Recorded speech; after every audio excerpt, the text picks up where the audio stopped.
क्या आपने कभी छत्तीसगढ़ के जिला कोरबा के कटघोरा ब्लॉक में स्थित रानी झरना का नाम सुना है?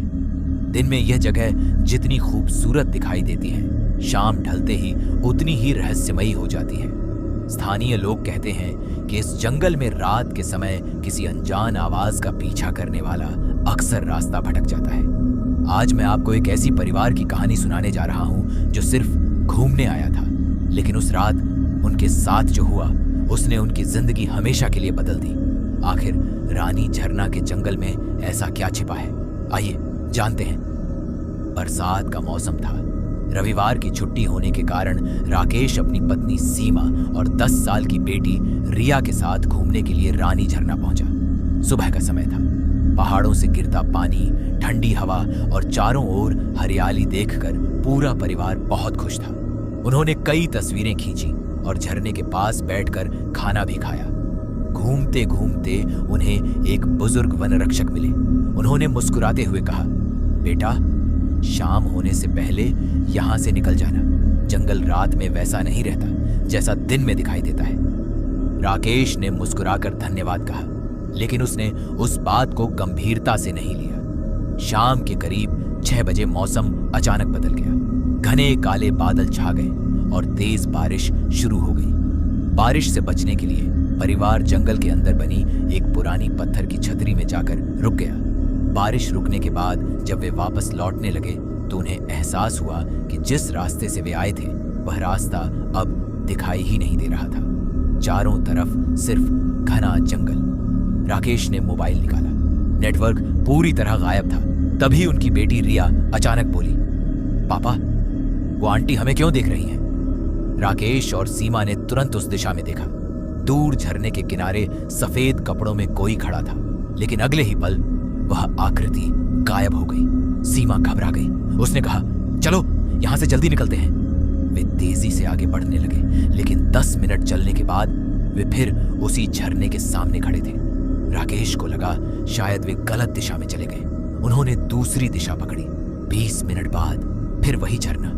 अब राकेश के माथे पर पसीना आने लगा। तभी जंगल के अंदर से किसी छोटी बच्ची की हंसी सुनाई दी। रिया बोली, मम्मी, कोई मुझे खेलने के लिए बुला रहा है।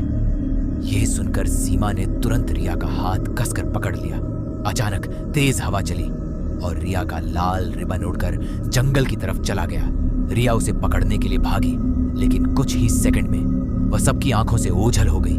राकेश और सीमा घबराकर उसका नाम पुकारने लगे।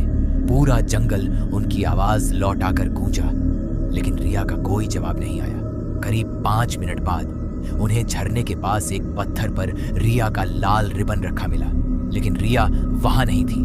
दोनों रोते हुए उसे हर जगह खोजने लगे। तभी दूर से रिया की आवाज आई, पापा, मैं यहां हूं। दोनों आवाज की दिशा में दौड़े, लेकिन वहां पहुंचकर देखा वहां सिर्फ घना जंगल था और आवाज अचानक बंद हो गई। रात पूरी तरह हो चुकी थी। उसी समय दूर एक टॉर्च की रोशनी दिखाई दी। वह वन विभाग की गश्ती टीम थी। उन्होंने परिवार को सुरक्षित बाहर निकाला। अगले दिन सुबह पूरे जंगल में रिया की तलाश शुरू हुई। करीब 2 घंटे बाद रिया झरने से कुछ दूरी पर एक बड़े पत्थर के पास बैठी मिली। वह बिल्कुल सुरक्षित थी, लेकिन उसकी आंखों में अजीब सी खामोशी थी। राकेश ने उसे गले लगाया और पूछा, बेटा, तुम कहां चली गई थी? रिया ने धीरे से जवाब दिया, एक आंटी मुझे झरना दिखाने ले गई थी। उन्होंने कहा था कि रात होने से पहले वापस चले जाना। यह सुनकर वहां मौजूद सभी लोग एक दूसरे का चेहरा देखने लगे, क्योंकि उस जगह पर किसी महिला के होने का कोई निशान नहीं मिला। कुछ दिन बाद जब राकेश ने अपने कैमरे की रिकॉर्डिंग देखी तो आखिरी वीडियो में रिया अकेली नहीं चल रही थी। उसके ठीक पीछे सफेद कपड़ों में एक धुंधली आकृति कुछ सेकंड के लिए दिखाई देती है, और जैसे ही कैमरा उसकी ओर घूमता है, वीडियो अपने आप बंद हो जाता है। आज भी कटघोरा ब्लॉक के रानी झरना जाने वाले कई लोग कहते हैं कि अगर शाम के बाद कोई अनजान आवाज आपका नाम लेकर बुलाए तो उसकी तरफ कभी मत जाना, क्योंकि रानी झरना का जंगल आज भी अपने कुछ रहस्य किसी को नहीं बताता।